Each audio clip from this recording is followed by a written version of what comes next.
الحمد لله رب العالمين والصلاة والسلام على رسوله الكريم محمد وعلى آله وأصحابه أجمعين. أعوذ بالله من الشيطان الرجيم. بسم الله الرحمن الرحيم. ألم تر كيف ضرب الله مثلا كلمة طيبة كشجرة طيبة أصلها ثابت وفرعها في السماء. ہم سورہ ابراہیم کا مطالعہ کر رہے ہیں. اللہ تعالیٰ نے ایمان کی مثال ایک خوبصورت اور پاکیزہ درخت سے دی ہے جس کی جڑیں زمین میں بہت گہری ہوں اور جس کی شاخیں اور جس کا تنا اوپر آسمان تک جا رہا ہو. اس کے مقابلے میں کلمہ کفر کو، وہ کلمہ جس پہ انسان کو ایمان یقین نہیں ہوتا ہے، اس کی مثال ایسی جھاڑ جھنکار سے دی ہے کہ ہوا آئی اور اس کو اڑا کے لے گئی. میں ترجمہ پڑھنا پسند کروں گا. ارشاد ہے، کیا تم دیکھتے نہیں ہو کہ اللہ نے کلمہ طیبہ کو کس چیز سے مثال دی ہے؟ اس کی مثال ایسی ہے جیسے ایک اچھی ذات کا درخت جس کی جڑ زمین میں گہری جمی ہوئی ہے اور شاخیں آسمان تک پہنچی ہوئی ہیں. ہر آن وہ اپنے رب کے حکم سے اپنے پھل دے رہا ہے. اس کے بعد سورہ الحجر کی طرف ہم آتے ہیں. سورہ الحجر میں جو چیز سب سے اہم ہمیں معلوم ہوتی ہے وہ قرآن مجید کی بلکہ دین کی محافظت کے بارے میں ایک تاریخی اور یادگار قول اور اللہ تعالی کا عہد. ارشاد ہے، انا نحن نزلنا الذکر وانا له لحافظون، کہ یہ ہم ہی ہیں جنہوں نے اس پیغام کو، اس نصیحت کو نازل کیا، اور دیکھ لینا ہم اس کی حفاظت کر کے دکھائیں گے. میں نے شروع میں اس کی تشریح تو کی ہے، آج چند اشارے اور بھی میں عرض کروں گا. پہلی بات تو یہ ذہن میں رکھیں کہ یہ انسانی قوت سے باہر ہے اور کوئی انسان یہ دعویٰ نہیں کر سکتا کہ اس کی یہ کتاب، اس کا یہ ڈاکومنٹ جو ہے وہ ہمیشہ ہمیشہ کے لیے ایسے ہی رہے گا، محفوظ رہے گا، اس میں کوئی تبدیلی نہیں آ سکے گی. ایک انسان تو کیا، بڑی سے بڑی حکومت، دنیا کی ساری حکومتیں مل کے بھی کسی ڈاکومنٹ کے بارے میں یہ دعویٰ نہیں کر سکتی کہ سینکڑوں سالوں، ہزاروں سالوں کے بعد یہ ڈاکومنٹ ایسے کا ایسے رہے گا، اس میں تبدیلی نہیں آ سکے گی. انسان سارے مل جائیں، یہ دعویٰ کسی کلام کے بارے میں، کسی کتاب کے بارے میں، ڈاکومنٹ کے بارے میں نہیں کر سکتے، ان کے بس میں ہی نہیں ہے. لیکن قرآن مجید کے بارے میں یہ دعویٰ ایک جگہ نہیں، 20 جگہ خود قرآن مجید کے اندر موجود ہے، اور دعویٰ اللہ کی طرف سے ہے کہ دیکھو یہ میں نے نازل کیا ہے اور میں اس کی پوری حفاظت کر کے بتاؤں گا. اور ناظرین، آپ جانتے ہیں کہ تاریخی طور پہ یہ بات ثابت ہے، اور اس کو غیر مسلم بھی مانتے ہیں کہ قرآن مجید کی حفاظت کی گئی ہے. اس کا متن، اس کا ٹیکسٹ جو ہے وہ بالکل وہی ہے جو آج سے 1400 سال پہلے حضور اکرم صلی اللہ علیہ وسلم کے سامنے تھا، صحابہ کے سامنے تھا. آج میں اس بات کو ذرا سا اور آگے بڑھاتا ہوں. قرآن مجید میں الذکر کے الفاظ استعمال کیے گئے. انا نحن نزلنا الذکر، ہم نے الذکر، پیغام، نصیحت، دین نازل کیا ہے. عام طور پہ سمجھا جاتا ہے کہ الذکر سے مراد صرف قرآن مجید ہے. مجھے اس بات پہ اصرار ہے کہ الذکر سے مراد قرآن مجید بھی ہے اور سنت طیبہ بھی، حضور کی سیرت بھی. اس لیے کہ اللہ تعالیٰ نے قرآن مجید کے الفاظ کی بھی حفاظت کی ہے، قرآن مجید کے معنی کی بھی حفاظت کی ہے. ناظرین، قرآن مجید کے معنی سنت کے اندر، حضور کی سیرت کے اندر، حضور کی احادیث کے اندر موجود ہیں. آپ کے ذہن میں فوراً سوال اٹھے گا کہ احادیث میں تو ضعیف بھی ہوتی ہیں، موضوع بھی ہوتی ہیں، درست بھی ہوتی ہیں. جناب والا، انسانی تاریخ میں جتنی محنت حدیث کے فن پہ، حضور کی سیرت اور حضور کی سنت طیبہ کی حفاظت کے فن پہ کی گئی ہے، آج تک کسی سائنس پہ، کسی فن پہ اتنی محنت انسانوں نے مل کے نہیں کی ہے۔ یعنی 10 لاکھ محدثین تو ہمارے سامنے موجود ہیں جنہوں نے احادیث کو منتقل کیا، اور ایک ایک حدیث کو وہ اس طرح سے چھان پٹک کے ہمارے سامنے پیش کرتے ہیں، اس کو بالکل کیٹیگرائز کر کے رکھ دیا ہے انہوں نے۔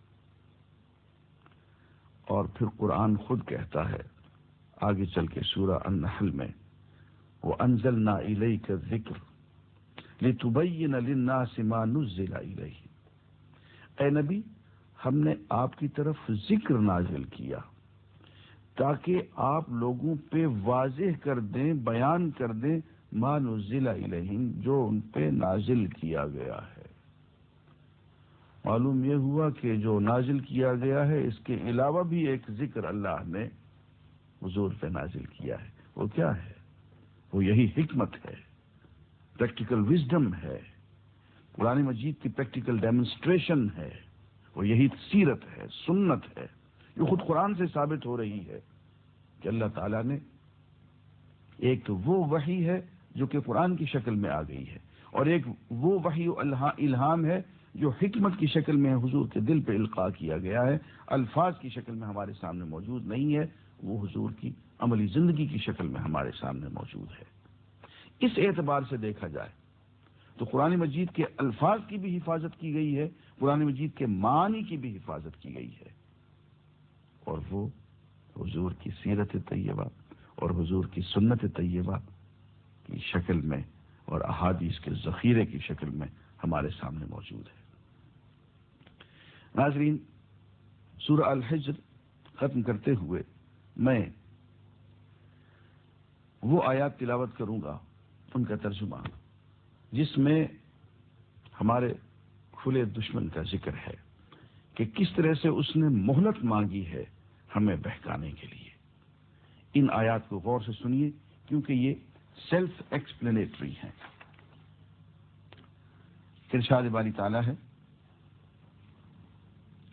رب نے پوچھا اے ابلیس تجھے کیا ہوا کہ تو نے سجدہ کرنے والوں کا ساتھ نہ دیا؟ اس نے کہا میرا یہ کام نہیں ہے کہ میں اس بشر کو سجدہ کروں جسے تو نے سڑی ہوئی مٹی کے سوکھے گارے سے پیدا کیا۔ رب نے فرمایا اچھا تو نکل جا یہاں سے، کیونکہ تو مردود ہے اور اب روز جزا تک تجھ پر لعنت ہے۔ اس نے عرض کیا میرے رب یہ بات ہے تو پھر مجھے اس روز تک کے لیے مہلت دے جب کہ سب انسان دوبارہ اٹھائے جائیں گے۔ فرمایا اچھا تجھے مہلت ہے، تجھے مہلت ہے اس دن تک جس کا وقت ہمیں معلوم ہے۔ وہ بولا میرے رب جیسا تو نے مجھے بہکایا، ذرا جسارت دیکھی، اللہ تعالیٰ سے کہتے ہیں کہ تو نے مجھے بہکایا، میرے رب جیسا تو نے مجھے بہکایا اسی طرح اب میں زمین میں انسانوں کے لیے دل فریبیاں پیدا کر کے ان سب کو بہکا دوں گا سوائے تیرے ان بندوں کے جنہیں تو نے ان میں سے خالص کر لیا ہو۔ اللہ تعالیٰ نے فرمایا یہ راستہ ہے جو سیدھا مجھ تک پہنچتا ہے، بے شک جو میرے حقیقی بندے ہیں ان پر تیرا بس نہ چلے گا، تیرا بس تو صرف ان بہکے ہوئے لوگوں ہی پر چلے گا جو تیری پیروی کریں گے۔ ناظرین، اس آیت پہ مر مٹنے کو جی چاہتا ہے۔ قال، پروردگار نے کہا ھذا صراط علی مستقیم، یہ راستہ ہے جو سیدھا مجھ تک پہنچتا ہے۔ دعا کریں اللہ تعالیٰ یہ راستہ نصیب کر دے، سیدھے ہم اپنی منزل مقصود تک پہنچ جائیں، اللہ کی ذات گرامی تک۔ ناظرین، اس کے بعد سورہ النحل ہے جس میں ہمیں ایک آیت یوں ملتی ہے کہ وَيَخْلُقُ مَا لَا تَعْلَمُونَ، اللہ تعالیٰ ایسی ایسی چیزیں تمہیں پیدا کر کے دکھائیں گے جن کا تمہیں کوئی علم نہیں، کوئی سمجھ نہیں، ایسی ایسی نئی سے نئی چیزیں آئیں گی غالباً اشارہ اس دور کی ایجادات کی طرف ہے۔ اس کے بعد یہ ارشاد ہو رہا ہے کہ اللہ تعالی ہر امت میں رسول بھیجیں گے اور اس کو اس امت پہ گواہ ٹھہرائیں گے اور قیامت میں وہ گواہی کام آئے گی۔ اس کے بعد کچھ اخلاقی تعلیم کی بات ہے، پھر اللہ کے عہد کو پورا کرنے کی تاکید ہے۔ اللہ تعالیٰ کی آیات کا ترجمہ پیش کرتا ہوں۔ اے محمد صلی اللہ علیہ وسلم، انہیں اس دن سے خبردار کر دو جبکہ ہم ہر امت میں خود اسی کے اندر سے ایک گواہ اٹھا کھڑا کریں گے جو اس کے مقابلے میں شہادت دے گا، اور ان لوگوں کے مقابلے میں شہادت دینے کے لیے ہم تمہیں لائیں گے، اور یہ اسی شہادت کی تیاری ہے کہ ہم نے یہ کتاب تم پر نازل کر دی ہے جو ہر چیز کی صاف صاف وضاحت کرنے والی ہے اور ہدایت اور رحمت اور بشارت ہے ان لوگوں کے لیے جنہوں نے سر تسلیم خم کر دیا ہے۔ اللہ عدل اور احسان اور صلہ رحمی کا حکم دیتا ہے اور بدی، بے حیائی اور ظلم و زیادتی سے منع کرتا ہے۔ وہ تمہیں نصیحت کرتا ہے تاکہ تم سبق لو، اللہ کے عہد کو پورا کرو جبکہ تم نے اس سے کوئی عہد باندھا ہو، اور اپنی قسمیں پختہ کرنے کے بعد توڑ نہ ڈالو جبکہ تم اللہ کو اپنے اوپر گواہ بنا چکے ہو۔ اللہ تمہارے سب افعال سے باخبر ہے۔ تمہاری حالت اس عورت کی سی نہ ہو جائے جس نے آپ ہی محنت سے سود کاٹا اور پھر آپ ہی اسے ٹکڑے ٹکڑے کر ڈالا۔ آیات سیلف ایکسپلینیٹری ہیں، البتہ آخری آیت کے بارے میں مکے میں ایک عورت تھی، دیوانی تھی، سارا دن سود کاٹتی تھی اور شام کو اسی کو بد کر دیتی تھی، ٹکڑے ٹکڑے کر دیتی تھی۔ وہ تو دیوانی تھی، لیکن وہی دیوانگی ہم میں بھی ہے۔ بہت سود کاٹتے ہیں، بہت نیکیاں کرتے ہیں، اور اس کے بعد کوئی ایسا دھندا کر گزرتے ہیں، کوئی ایسا کام کر گزرتے ہیں کہ بنا بنایا کھیل بگڑ جاتا ہے۔ اس کے بعد اسی کی مزید تاکید کے لیے کہ اللہ کے عہد کو پورا کرو، سورہ النحل کی آیت نمبر 96 ارشاد باری تعالیٰ ہے کہ اللہ کے عہد کو تھوڑے سے فائدے کے بدلے نہ بیچ ڈالو۔ جو کچھ اللہ کے پاس ہے وہ تمہارے لیے زیادہ بہتر ہے اگر تم جانو۔ جو کچھ تمہارے پاس ہے وہ خرچ ہو جانے والا ہے، ختم ہو جانے والا ہے، اور جو کچھ اللہ کے پاس ہے وہی باقی رہنے والا ہے۔ اور ہم ضرور صبر سے کام لینے والوں کو ان کے اجر ان کے بہترین اعمال کے مطابق دیں گے۔ جو شخص بھی نیک عمل کرے گا، خواہ وہ مرد ہو یا عورت، بشرطے کہ ہو وہ مومن، اسے ہم دنیا میں پاکیزہ زندگی بسر کرائیں گے۔ دنیا میں پاکیزہ زندگی بسر کرائیں گے، اور آخرت میں ایسے لوگوں کو ان کے اجر ان کے بہترین اعمال کے مطابق بخشیں گے۔ اس کے بعد ایک حکم کہ پھر جب تم قرآن پڑھنے لگو تو شیطان رجیم سے خدا کی پناہ مانگ لیا کرو، اور وہ اس لیے کہ قرآن مجید شیطان پہ سب سے بھاری چیز ہے، اور شیطان کی اصل اسٹریٹجی یہ ہے کہ انسان کو قرآن نہ پڑھنے دیا جائے، اللہ کے پیغام سے دور رکھا جائے، اس لیے کہ اللہ تعالیٰ سے قریب کرنے والی اور سب سے زیادہ قریب کرنے والی جو چیز ہے وہ اللہ کا پیغام ہے۔ کہ اللہ سے نام و پیام ہی نہ چلنے دو ان کا۔ اس کی اسٹریٹجی یہ ہے کہ اول تو انسان قرآن ہی نہ پڑھے، اور پڑھے تو اس کو سمجھنے نہ پائے، اور کچھ سمجھ میں آ جائے تو اس پہ عمل نہ کرنے پائے۔ کہ جب تم قرآن پڑھنے لگو تو شیطان رجیم سے خدا کی پناہ مانگ لیا کرو، اسے ان لوگوں پر تسلط حاصل نہیں ہوتا جو ایمان لاتے اور اپنے رب پر بھروسہ کرتے ہیں۔ اس کا زور تو انہی لوگوں پر چلتا ہے جو اس کو اپنا سرپرست بناتے ہیں اور اس کے بہکانے سے شرک کرتے ہیں۔ اس سورہ کے آخر میں تبلیغ کے سلسلے میں کہ دین کی تبلیغ کیسے کرنی چاہیے، قرآن مجید کی وہ آیات ہیں جو میرا جی چاہتا ہے ہم میں سے ہر ایک کو زبانی یاد ہونی چاہیے۔ ادع الی سبیل ربک بالحکمۃ والموعظۃ الحسنہ وجادلہم باللتی ہی احسن۔ ترجمہ آیات یہ ہے، اے نبی صلی اللہ علیہ وسلم، اپنے رب کے راستے کی طرف دعوت دو حکمت اور عمدہ نصیحت کے ساتھ، اور لوگوں سے گفتگو کرو، مباحثہ کرو ایسے طریقے پر جو بہترین ہو۔ تمہارا رب ہی زیادہ بہتر جانتا ہے کہ کون اس کی راہ سے بھٹکا ہوا ہے اور کون راہ راست پر ہے۔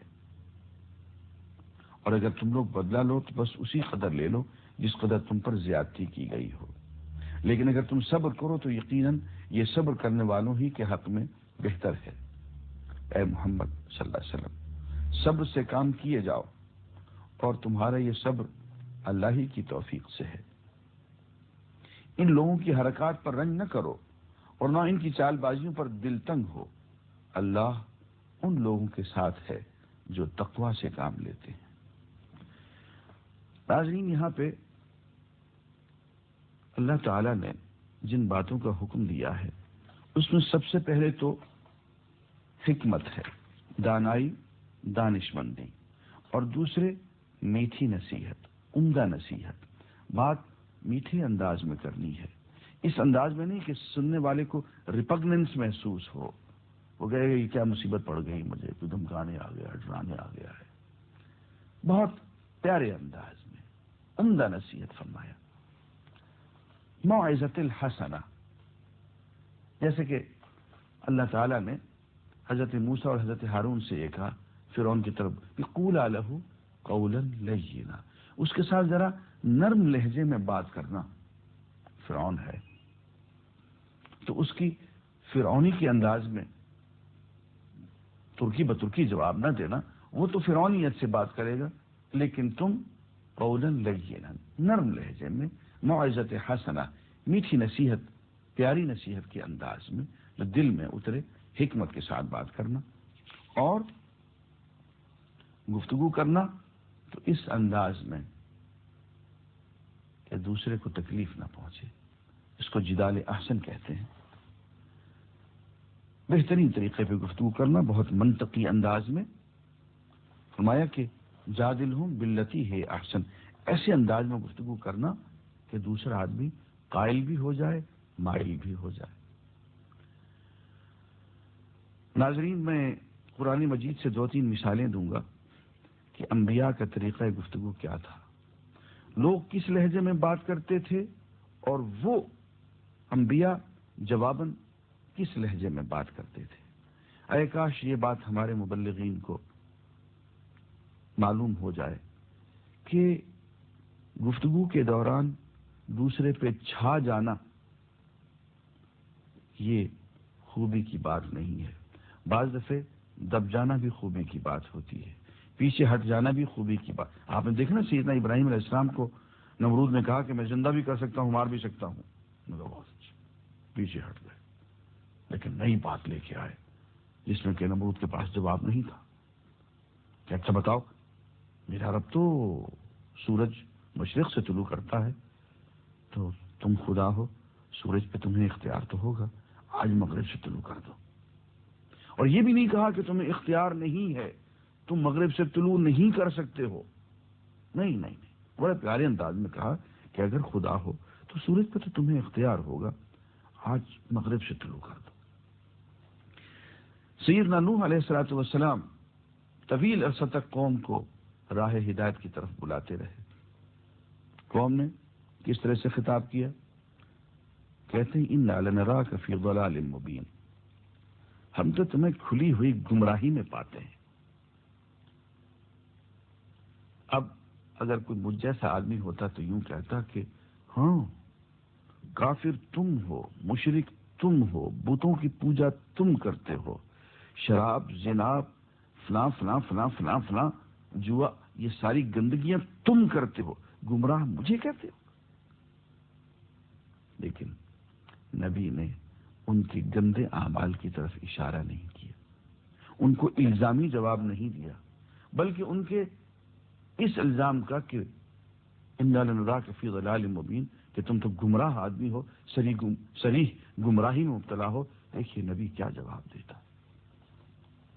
کہتے ہیں یا قوم، ہے میری قوم، لیس بی ضلالہ، مجھے کوئی گمراہی اپنے اندر نظر نہیں آ رہی، میں گمراہ نہیں ہوں، ولکنی رسول من رب العالمین، تم سے مختلف تمہیں اس لیے نظر آ رہا ہوں، میں رب العالمین کی طرف سے رسول بنا کے بھیجا گیا ہوں۔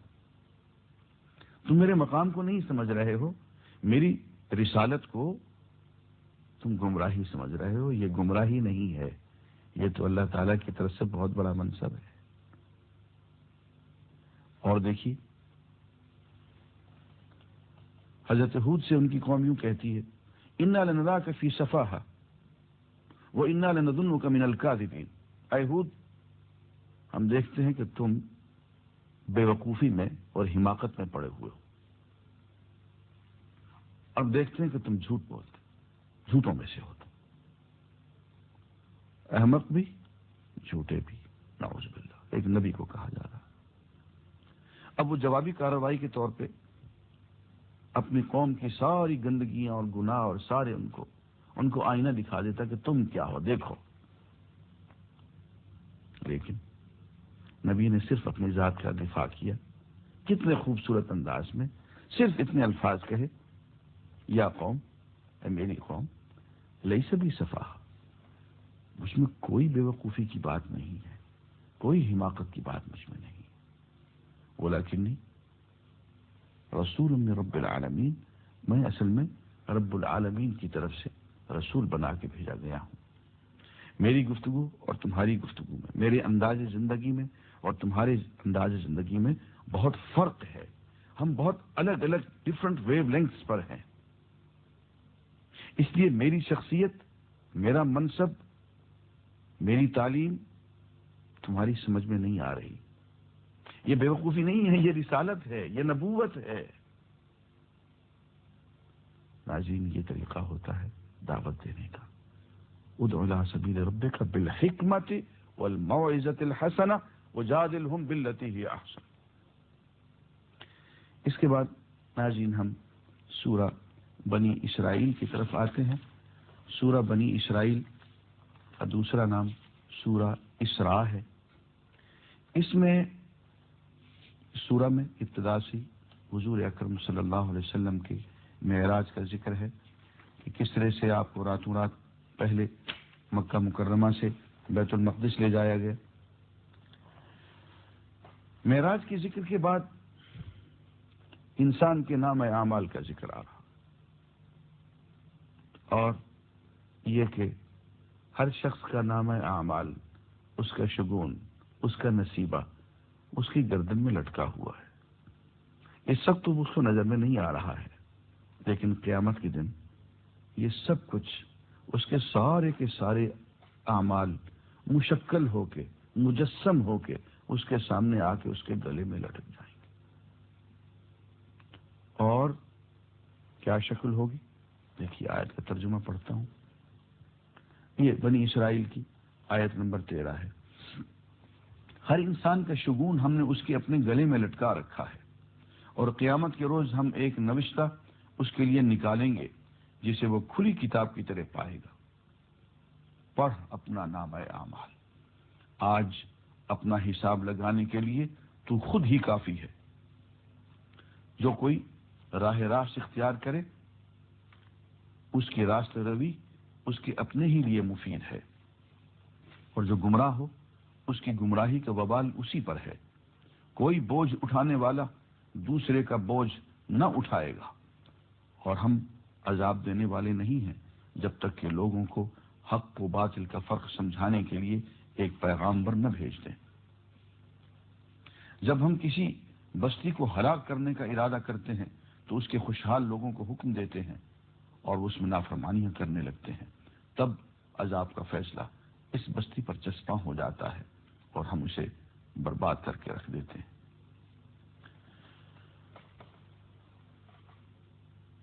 امیر لوگوں کو، دولت مند لوگوں کو موقع دے دیا جاتا ہے کہ وہ زیادتیاں کریں، اور یہ زیادتیاں چونکہ عام ہو جاتی ہیں تو عذاب عام آ جاتا ہے۔ دعا فرمائے اللہ تعالیٰ ان آیات میں ڈوب جانے کی توفیق عطا فرمائے۔ وآخر دعوانا الحمدللہ۔